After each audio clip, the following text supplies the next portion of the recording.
नमस्कार दोस्तों, स्वागत है आपका आज के मुख्य समाचार में। सबसे पहली बड़ी खबर में आपको बताएंगे, देर आए पर दुरुस्त नहीं, बैकफुट पर सरकार, त्याग के बाद भी किसानों को राहत का इंतजार। इसी के साथ दूसरी बड़ी खबर में जिक्र होगा कि दिल्ली में एंट्री पर अड़े किसान प्रदर्शनकारी, यूपी से सटे 4 बॉर्डर सील। तीसरी बड़ी खबर में आपको बताएंगे कि समाजवादी पार्टी ने लॉन्च किया चुनावी गाना, यूपी में खेला होइबे खदेड़ा होइबे। दोस्तों, हर एक खबर की गहराई में आपको ले जाएंगे, लेकिन दोस्तों खबर में आगे बढ़ने से पहले अगर आपको भी ऐसा लगता है कि 5 राज्यों के चुनाव में महंगाई का असर पड़ेगा और भाजपा का सुपड़ा साफ होगा, तो आप अभी इस वीडियो को लाइक कीजिए और इस लाल बटन को दबाकर चैनल को सब्सक्राइब करके घंटी बजाइए और कमेंट में लिखे जय हिंद। चलते हैं पहले खबर की तरफ। देर आए पर दुरुस्त नहीं, बैकफुट पर सरकार, त्याग के बाद भी किसानों को राहत का इंतजार। जी हाँ दोस्तों, 3 कृषि कानूनों पर राजनीति का पहिया उल्टी दिशा में घूम गया है। पहले अधिक दिखने वाली सरकार न सिर्फ कानून वापस लेने के बाद भी सियासी मैदान में बैकफुट पर है, जबकि किसान संगठन फ्रंट फुट पर हैं। सरकार की उम्मीदों के विपरीत कानूनों की वापसी की घोषणा के बाद किसान आंदोलन खत्म होने के बदले पहले से ज्यादा संगठित और मजबूत हुआ है। कानून वापसी की घोषणा के बाद भी सरकार नाराज किसानों को मनाने के लिए जद्दोजहद में जुटी है, जबकि किसान संगठन सरकार को और अधिक झुकाकर दूसरी मांगों पर भी मुहर लगवा लेना चाहता है। सरकार को उम्मीद थी कि कृषि कानूनों की वापसी की घोषणा किसान आंदोलन को खत्म करने में जादू की छड़ी की भूमिका निभाएगी। हालांकि किसान संगठन न्यूनतम समर्थन मूल्य पर कानूनी गारंटी, लखीमपुर खीरी की घटना में गृह राज्य मंत्री अजय मिश्रा की गिरफ्तारी और आंदोलन के दौरान जान गंवाने वाले किसानों को मुआवजे के साथ उनके नाम पर स्मारक बनाने की मांग पर अड़े हुए हैं। जाहिर तौर पर कानून वापसी की घोषणा ने किसान आंदोलन को नई मजबूती दी है। कृषि कानूनों के बाद सरकार बैकफुट पर है तो किसान संगठन फ्रंट फुट पर है। पहली बार दबाव में आई सरकार को किसान संगठन और दबाव में लाना चाहते हैं। सरकार को शीतकालीन सत्र में विपक्ष के मुश्किल सवालों से जूझना है। इसके अलावा उसके सामने विधानसभा चुनावों से पूर्व किसानों की नाराजगी दूर करने की चुनौती है। सरकार में किसान सम्मान निधि की राशि बढ़ाने, एमएसपी पर तर्कसंगत निर्णय करने, गृह राज्य मंत्री अजय मिश्रा के राजनीतिक भविष्य का फैसला करने को लेकर लगातार मंथन हो रहा है। चलते हैं अगली खबर की तरफ। दिल्ली में एंट्री पर अड़े किसान प्रदर्शनकारी, यूपी से सटे 4 बॉर्डर सील। जी हाँ दोस्तों, प्रधानमंत्री नरेंद्र मोदी द्वारा तीनों कृषि सुधार कानूनों को निरस्त करने का ऐलान किए जाने बावजूद संयुक्त किसान मोर्चा का दिल्ली के बॉर्डर पर धरना प्रदर्शन जारी है। प्रदर्शनकारी अब 29 नवंबर को दिल्ली में प्रवेश करने की जिद पर अड़े हैं। तीनों केंद्रीय कृषि सुधार कानून के विरोध में प्रदर्शन का 1 साल पूरा होने पर शुक्रवार को सिंघू, टिकरी और यूपी बॉर्डर पर प्रदर्शनकारियों की संख्या में बढ़ोतरी भी देखने को मिली। ऊपर बॉर्डर पर पंचायत भी हुई, जिसमें आगामी रणनीति पर चर्चा की गई। इसे देखते हुए दिल्ली के सभी बॉर्डर पर बैरिकेडिंग करते हुए भारी संख्या में जवानों को तैनात कर दिया गया है। वहीं यातायात पुलिस ट्विटर पर लोगों को बॉर्डर पर जाम से बचने व वैकल्पिक मार्ग चुनने को जागरूक करती रही। किसी संभावित बवाल के मद्देनजर दिल्ली पुलिस भी पूरी तरह से तैयारी है। ऐसे में पूर्वी दिल्ली में गाजीपुर बॉर्डर, अप्सरा बॉर्डर और चिल्ला बॉर्डर को सील कर दिया गया है। शुक्रवार सुबह ही पूरी दिल्ली पुलिस सड़कों पर उतर आए। सभी थाने खाली नजर आए। पुलिस मुख्यालय में भी केवल पुलिस आयुक्त ही बैठे रहे। बाकी सभी आला अधिकारी और थानों के एसएचओ दल बल के साथ क्षेत्र में गश्त करते रहे। पिकेट लगाकर सुबह 8 से शाम 6 बजे तक पुलिसकर्मी सतर्क रहे।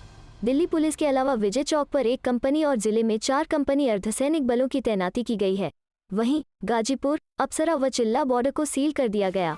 चलते हैं अगली खबर की तरफ। समाजवादी पार्टी ने लॉन्च किया चुनावी गाना, यूपी में खेला होइबे खदेड़ा होइबे। जी हाँ दोस्तों, उत्तर प्रदेश में अगले साल विधानसभा चुनाव होने हैं, जिसको लेकर सभी पार्टियां जीत हासिल करने के लिए हर मुमकिन प्रयास करते दिख रही है। वहीं इसी क्रम में अब समाजवादी पार्टी ने अपना गाना लॉन्च कर दिया है। समाजवादी पार्टी ने गाने को अपने सोशल मीडिया प्लेटफॉर्म के जरिए लॉन्च किया है। पार्टी के इस गाने का नाम यूपी में खेला होइबे खदेड़ा होइबे है। पार्टी के इस गाने में एक और अखिलेश की रैली दिखाई गई है। रैली में जुटी भारी भीड़ दिखाई गई है, तो वहीं गाने में बीजेपी पर भी निशाना साधा गया है। गाने में कहा गया है कि चुनावों में बीजेपी मुंह के बल गिरेगी और आखिर में सारा खेल खत्म हो जाएगा।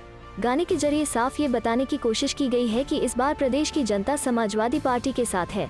गाने को अंत तक देखें तो इस वीडियो में अखिलेश यादव युवाओं को लैपटॉप बांटते भी दिख रहे हैं। गाने में महंगाई की मार का भी जिक्र किया गया है, तो वहीं जोर जबरदस्ती तानाशाही नहीं चलने की भी बात की गई है। चलते हैं अगली खबर की तरफ। प्रियंका गांधी आज महोबा में भरेंगी हुंकार, यूपी कांग्रेस का दावा, पीएम मोदी की जनसभा से ज्यादा जुटेगी भीड़। जी हाँ दोस्तों, यूपी में विधानसभा चुनाव के लिए सभी पार्टियों ने कमर कस ली है। इसी कड़ी में प्रियंका गांधी बुंदेलखंड के महोबा में आज प्रतिज्ञा रैली करेंगी। इसकी तैयारियों का जायजा लेने के लिए उत्तर प्रदेश कांग्रेस के अध्यक्ष अजय कुमार लल्लू हाल ही में महोबा पहुंचे। इस दौरान अजय कुमार ने कार्यकर्ताओं के साथ बैठक की और प्रियंका गांधी की प्रतिज्ञा रैली को सफल बनाने की बात कही। वहीं उन्होंने पत्रकारों से बातचीत करते हुए बीजेपी सरकार पर जमकर निशाना साधा है। दरअसल बुंदेलखंड का महोबा 2022 के विधानसभा चुनाव में सभी दलों को लुभा रहा है। बुंदेलखंड की 19 सीटों को पाने के लिए पक्ष विपक्ष सभी बेचैन है। वहीं अब प्रियंका गांधी भी आज 27 नवंबर को महोबा के छत्रसाल स्टेडियम में आ रही हैं। कांग्रेसियों का दावा है कि इस प्रतिज्ञा रैली में पीएम मोदी की जनसभा से अधिक भीड़ जुटेगी। यूपी कांग्रेस के अध्यक्ष अजय कुमार लल्लू महोबा में अपनी टीम के साथ मौजूद हैं और प्रियंका गांधी के कार्यक्रम को सफल बनाने के लिए कार्यकर्ताओं को दिशा निर्देश दे रहे हैं। पत्रकारों से बात करते हुए उन्होंने कहा कि गैर कांग्रेसी सरकारों ने बुंदेलखंड को खूब लूटा है। यहाँ की खनिज संपदा और यहाँ के वैभव को लूट लिया गया, जबकि कांग्रेस में सत्ता के दौरान इस क्षेत्र का खूब ख्याल रखा था। उन्होंने कहा कि प्रधानमंत्री मोदी और सीएम योगी सिर्फ घोषणाएं करते हैं। महोबा में प्रधानमंत्री ने किसी भी किसान परिवार से मुलाकात नहीं की।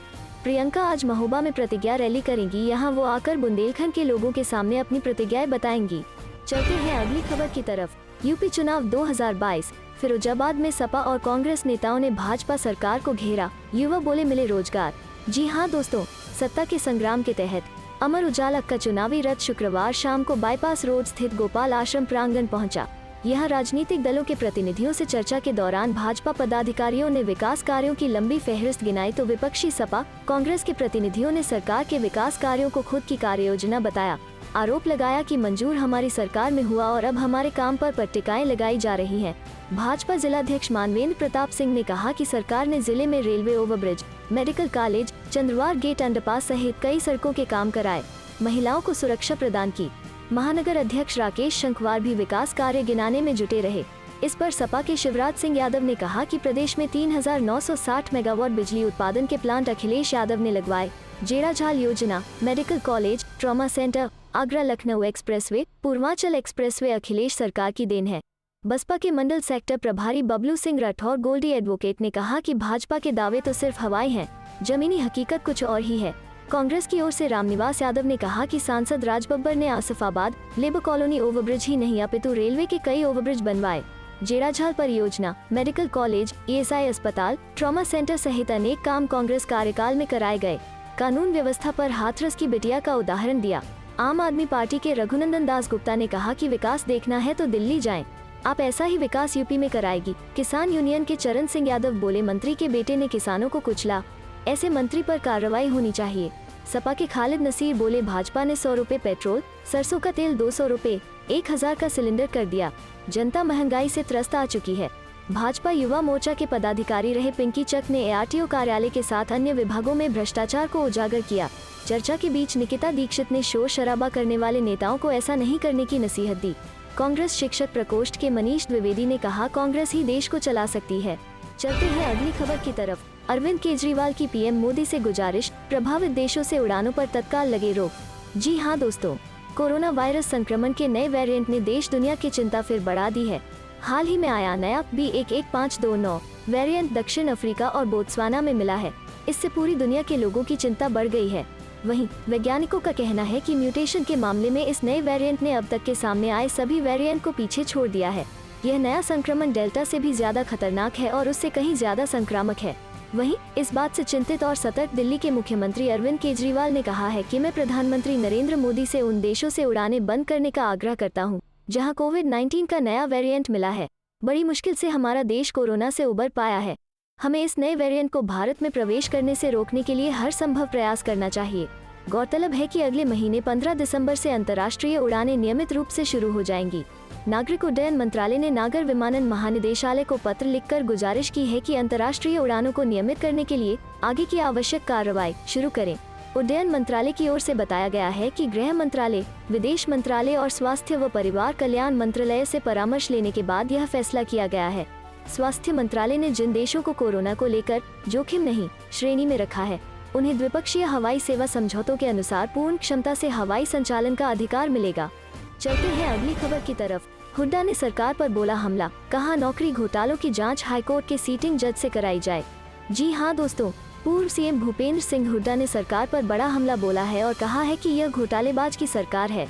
घोटालों की निष्पक्ष जांच के लिए तुरंत प्रभाव से हरियाणा पब्लिक सर्विस कमीशन और हरियाणा स्टाफ सिलेक्शन कमीशन के चेयरमैन को इस्तीफा देना चाहिए। सरकार को नौकरियों में हुए घोटालों की हाईकोर्ट के सीटिंग जज से जांच करानी चाहिए, ताकि दूध का दूध और पानी का पानी हो सके। हुड्डा ने आरोप लगाया कि घोटालेबाजों को ऊपर से किसी का संरक्षण मिला हुआ है। पिछले कल संविधान दिवस था और पूर्व सीएम भूपेंद्र सिंह हुड्डा के पिता एवं संविधान निर्मात्री सभा के सदस्य रहे चौधरी रणबीर सिंह हुड्डा का जन्म दिवस भी था। इस मौके पर आईएमटी स्थित संविधान स्थल पर एक कार्यक्रम का आयोजन किया गया, जिसमें पूर्व सीएम भूपेंद्र सिंह हुड्डा सहित राजनीतिक, सामाजिक और धार्मिक क्षेत्र से जुड़े अनेक लोगों ने उसमें शिरकत की। पूर्व सीएम ने नौकरियों में रिश्वत मामले की हाईकोर्ट के सिटिंग जज से जांच कराने की मांग की और कहा कि जांच प्रभावित न हो, इसलिए दोनों भर्ती कमीशन के चेयरमैन को इस्तीफा देना चाहिए। उन्होंने कहा कि प्रदेश में हालात ऐसे बन गए हैं कि नौकरियां किराना की दुकान की तरह बिक रही हैं। किसान आंदोलन को लेकर भी हुड्डा ने कहा कि किसान अपनी जायज मांगों को लेकर बैठे हैं और कांग्रेस पार्टी ने शुरू से उनका समर्थन किया है।